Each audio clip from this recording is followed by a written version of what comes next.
días nos encontramos en los cursos de verano de la Universidad Complutense de Madrid, en San Lorenzo del Escorial. Hoy nuestro invitado es Rafael Matensas, nefrólogo español, doctor en medicina y cirugía, fundador de la Organización Nacional de Trasplantes y con premio Príncipe de Asturias en 2010. Buenos días, Rafael, bienvenido. Gracias. Usted fundó la Organización Nacional de Trasplantes. ¿Nos podría hacer una breve evaluación de cómo ha evolucionado la investigación en nuestro país? Bueno, realmente desde que nosotros empezamos en el año 89, hace un cuarto de siglo, con la Organización Nacional de Trasplantes, la verdad es que las cosas en este campo han cambiado muchísimo. Entonces el trasplante predominante era el renal y se estaban empezando el hígado, el corazón. Hoy prácticamente la palabra trasplante pues aborda órganos, tejidos, células de todo tipo. Se hacen cosas completamente distintas a lo que se hacía entonces. Hemos desarrollado pues programas de trasplante como la donación en parada cardíaca, que antes no existía, los trasplantes de cordón, de médula. Es decir, realmente hay una evolución muy clara y siempre en sentido ascendente. Yo recuerdo que en aquel momento pues prácticamente se hacían cada día entre 4 y 5 trasplantes, fundamentalmente de riñón. Hoy hemos llegado hasta 45 en un solo día. Es decir, cualquier parecido con lo que era entonces y lo que es ahora es realmente anecdótico. Y cuando se habla de que España es un país homogéneo en donaciones, ¿eso se considera un factor positivo? Bueno, más que homogéneo, yo creo que es un país que está a la cabeza del mundo en este tema. Hay diferencias entre comunidades, evidentemente las tasas de donación en España son más altas en la cornisa cantábrica, fundamentalmente por varios motivos. Primero, porque las comunidades del norte de España pues están muy bien organizadas, es Castilla y León, Asturias, Cantabria, País Vasco, La Rioja, son las que tienen las tasas más altas, pero también porque tienen una pirámide de población más envejecida, y entonces eso hay que tener en cuenta que uno de los cambios epidemiológicos que se han dado es que antes los donantes eran pues personas jóvenes en accidente de tráfico, y eso afortunadamente ha desaparecido. Hoy son personas mayores que fallecen como consecuencia de hemorragias cerebrales, son personas de mayor edad, y bueno, pues eso hace que determinadas regiones españolas sean punteras en este campo. Pero en general toda España, todas las 17 comunidades tienen tasas de donación que están por encima, muy por encima de la media europea, y yo creo que eso es un dato muy positivo. ¿Nos podría orientar y situarnos en cuál es la situación de las listas de espera aquí en España? España es el único país que realmente ha conseguido mantener a raya, por decirlo así, la lista de espera de trasplantes, porque en todos los países del mundo la lista de espera va subiendo, sobre todo la del riñón, pero en general la de todos los órganos. España en estos momentos y desde hace muchos años tiene un número muy estable, que son alrededor de 5.500 pacientes en lista de espera, que se van renovando lógicamente. 4.500 de ellos son para riñón, lógicamente es la más amplia, porque los pacientes esperan en tratamiento con diálisis hasta que les llega ese trasplante renal. Y luego el resto, los otros 1.000, son una mezcla entre hígado, corazón, pulmón, etcétera. Suele haber unos 600 de hígado, aproximadamente 100 y pico de corazón, y así sucesivamente hasta completar los 1.000. Como digo, llevamos teniendo este número desde hace 10 o 15 años, lo cual significa de hecho un descenso porque la población ha ido aumentando, y en consecuencia esto hay que referirlo siempre al número de población. Lo importante no es tanto cuánta gente haya, sino sobre todo el tiempo que tiene que esperar un paciente. A un paciente le da igual estar acompañado de 1 o de 1.000, pero lo que sí le importa es que ese órgano llegue lo antes posible. En ese sentido, el tiempo medio de espera, por ejemplo, para un corazón está entre 2 y 3 meses, para un hígado está en 4 meses y para un pulmón alrededor de unos 5 meses. Son cifras que son las más bajas de todos los países desarrollados gracias a nuestras muy altas tasas de donación. Se siguen produciendo, desgraciadamente, casos de tráfico de órganos. ¿Qué medidas se están tomando desde la ONT y también a nivel europeo para frenar este fenómeno? Yo creo que, desde luego, en países desarrollados, en toda la Unión Europea, es impensable que se den casos claros de tráfico de órganos, aunque ningún país es inmune. De hecho, en España, pues hace 4 meses tuvimos la ocasión de comprobar cómo se detenía a un ciudadano libanés con un intento de compra-venta de un fragmento hepático. Eso lo único que muestra es que no hay país que sea inmune.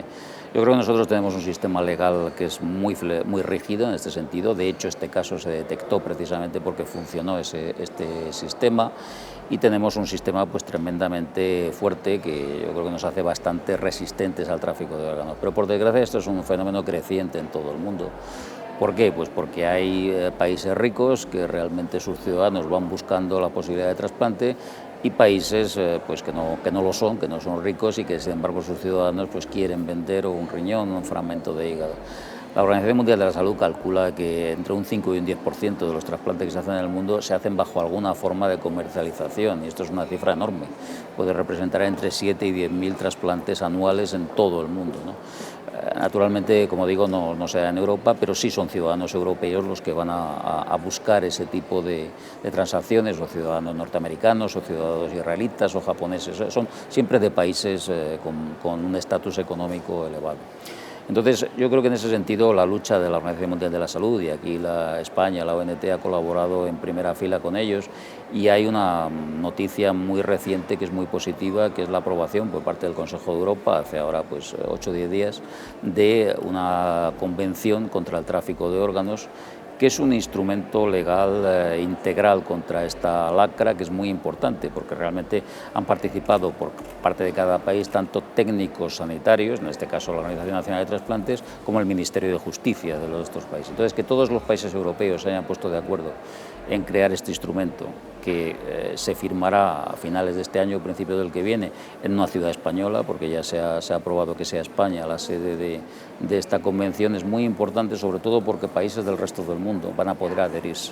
Y yo creo que es un ejemplo de que la comunidad internacional ha tomado conciencia de que esto es un problema muy serio, que realmente afecta tanto a los derechos humanos como a la salud de muchas personas en todo el mundo, y que realmente es necesario una colaboración de todos los países, una colaboración internacional para acabar con ello.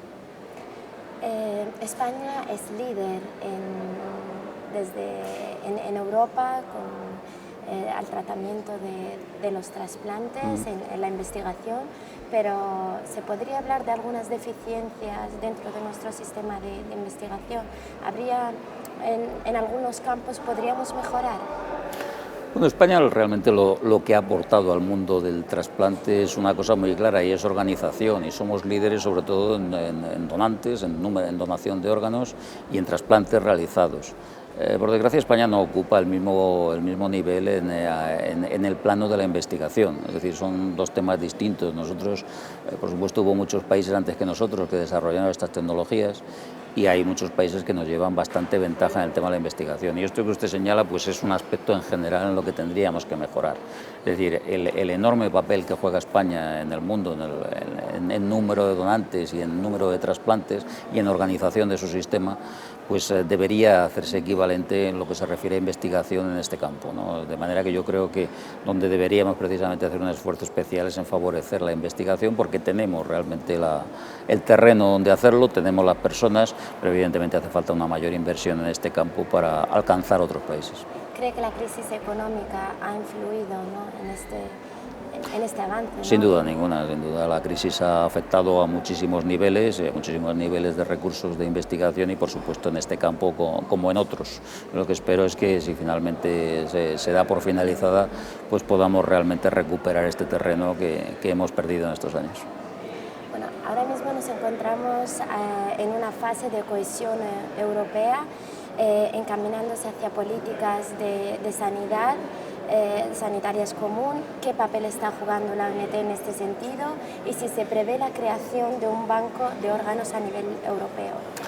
Bueno, España ha jugado un papel fundamental realmente en la construcción europea de los trasplantes. La construcción europea de los trasplantes comienza pues con el Tratado de Ámsterdam en el año 99, que es cuando la Unión Europea empieza a tener competencias en este campo. Nosotros ayudamos en la elaboración de la Directiva de Células y Tejidos en el año 2004, pero nuestro papel fue fundamental sobre todo en el 2010, porque realmente España fue la redactora fundamental, y bajo la presidencia española se aprobó la Directiva Europea de Trasplantes de Órganos, que en estos momentos se está implementando junto con un plan de acción para potenciar la donación en toda Europa. Y la verdad es que esta directiva y el plan de acción están muy inspiradas en el modelo español y nosotros dedicamos unos esfuerzos muy importantes precisamente en ayudar al resto de los países europeos. Siempre digo que España ha aprendido mucho en muchos campos y en este campo de los trasplantes, pues muchos cirujanos o muchos clínicos españoles han ido a Francia, Inglaterra, Estados Unidos. Y cuando nosotros realmente podemos aportar algo, que es en tema organizativo, pues es el tema de la donación de órganos, pues es lo que estamos haciendo en estos momentos. De manera que yo creo que sí, dedicamos un gran esfuerzo a este campo. Yo creo que cada vez más va a haber una red, ya está habiendo una red europea, no tanto de intercambio, sino de colaboración. El intercambio es difícil por una razón, porque realmente hay unos tiempos que no se pueden superar. Desde que se extrae un órgano hasta que se trasplanta, pues pasan unas horas. Que fíjese que, por ejemplo, corazones o pulmones donados en Canarias, tenemos problemas serios para trasplantarlos en el norte de la península. Llegan al sur o al centro, pero no al norte, porque ya sobrepasan ese tiempo. Con lo cual es imposible pensar en un intercambio generalizado europeo. Pero sí esa colaboración en formación, en aprendizaje, en todo este tipo de cosas, sí se está dando cada vez más. Y, por ejemplo, en materia de tejidos, pues ya hay un intercambio muy fluido de tejidos, de células, hay una libre circulación de células en toda la Unión Europea, o sea que yo creo que sí, que ahora vamos hacia un espacio europeo que son 500 millones de personas, realmente va a ser la organización de trasplantes más importante del mundo, sin duda. ¿Cómo la ONT, ya para finalizar, cómo la ONT ha ido concienciando a la sociedad española hasta conseguir cambiar su percepción y crear una cultura proclive a la donación de órganos? La verdad es que el llamado modelo español es un modelo sobre todo de gestión, de tener a la persona adecuada en el sitio adecuado y en el momento adecuado, de tener unos profesionales que son los coordinadores de trasplantes que realmente saben lo que tienen que hacer en todos los hospitales y convencer a la familia en ese momento tan difícil de haber perdido a un familiar. Yo creo que eso ha sido lo fundamental y después la sociedad española, al ver que realmente era un modelo sólido y que, primero, que no había discriminación positiva y negativa, que nadie tiene más posibilidad de trasplantarse por razones económicas o sociales o de relaciones, yo creo que eso ha sido fundamental en que la sociedad se vaya concienciando. Y de hecho hay un dato que es fundamental. En estos momentos la población no española, o sea, no nacida en España, representa alrededor de un 8 o un 9% de toda la población que vive en España. Y en estos momentos el porcentaje de donantes no españoles del año pasado, por ejemplo, fue un 10%. Es decir, ha habido una integración de toda la población inmigrante realmente al tema de la donación que no existe en ningún otro país europeo. Yo creo que eso es un tema muy importante porque supone, como digo, una integración muy buena en toda la sociedad española y eso, como digo, no ha ocurrido en Francia, no ha ocurrido en Inglaterra, no ha ocurrido en Alemania y yo creo que eso es algo de lo que la sociedad española se tiene que sentir muy orgullosa, porque ya no es solamente la población española de origen, sino todos los que se han incorporado a vivir con nosotros, los que se han sumado a esta idea de la donación, a ese mensaje de todo el mundo debe ser donante porque todo el mundo puede necesitarlo. Muchísimas gracias. Muchas gracias.